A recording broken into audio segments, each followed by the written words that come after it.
It is 3/29 of 2015. We're going to take a look at the concept of space for Robert Jenson and his doctrine of creation. And basically he's going to tell us that space equals consciousness of spirit. It's a very brief section, just 44 to 54, right after his discussion of time. We'll take a look at the three moments. They reflect the trimutual space within the Father. So we'll look at God the Father as the making of space, God the Son as the opening up of that space, and God the Spirit as the actualization of the creative word in space. So moment one, God the Father. God's thought includes his internal distension of expanding the ousia trimutual space in order to make room for his material determination to create. We talked about that last lesson about the internal distension. This inaugurates an eschatological process of created intentionality becoming actual as being eventually. Therefore, we understand, first of all, that the Father is the making of this space, this creative space, the expansion, the distension, which means expansion, internal expansion, the expansion of that ousia trimutual space in order to make room to create. Now, the second moment of the Son, within the realm of finitude, space equals the horizon of the present tense. So within this spread out distension that is now incarnate, eschatological possibilities become available to us now in the present. There is the possibility of God's intended relational history, which is spiritually present in our finite history, is that incarnate distension, and it is pointed to by the sign of the Christ event. Remember that Jesus called himself the sign when he was speaking to the Jewish critics, and he said, "There is none more is given to you other than the sign of Jonah, and a greater than Jonah is with you now." He referred to himself as the sign. So that is the sign of the Christ event that points to this spread out distension of God's intended relational history. Space here, infinitude, equals God's distension as incarnate temporal distension. And as the opening of otherness between himself and us, this space equals our opportunity for recognizing his opening form.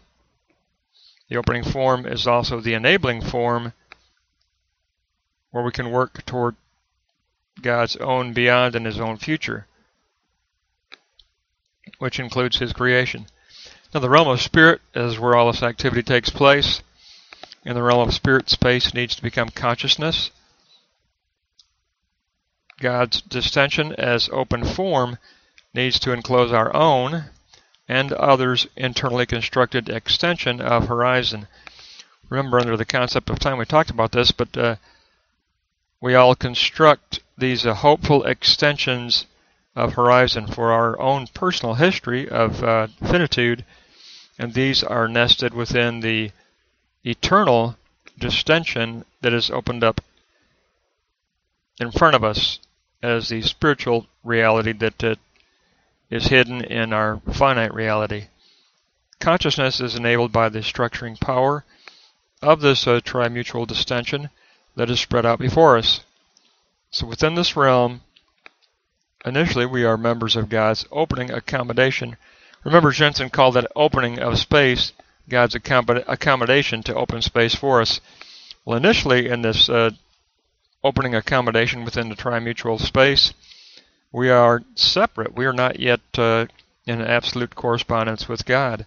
We are to be understood as the concept of separateness, but we do strive for correspondence by sharing in God consciousness.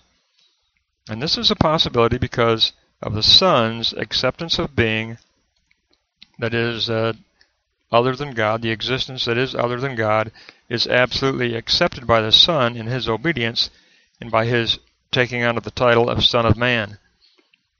Now, from God's perspective, our own being named and promised, logomena, we discussed this last lesson, we are naked and open to his sight from our being named and promised. That concept of logomena that Robert Jenson introduced for systematic theology. This open space between God and ourselves allows for our participation in the energia and the grace of the divine, within the energia and the grace of the divine. And ultimately, we will reach that consciousness as a correspondence within the harmony of divine spatial ordination. We will reach consciousness of the harmony of divine spatial ordination, which of course we will be gathered up within. It will include his creatures. So it is just a little bit of additional information from what we've already discussed under the concept of time in the last lesson. But I like the fact that here he kind of took a little time to summarize that position. So we get a little bit better look. So initially God the Father makes space within the trimutual ousia space within him, where he communes with the Son and the Spirit. Well, he makes room for his determinate material creation within himself also. But the Son opens up the way.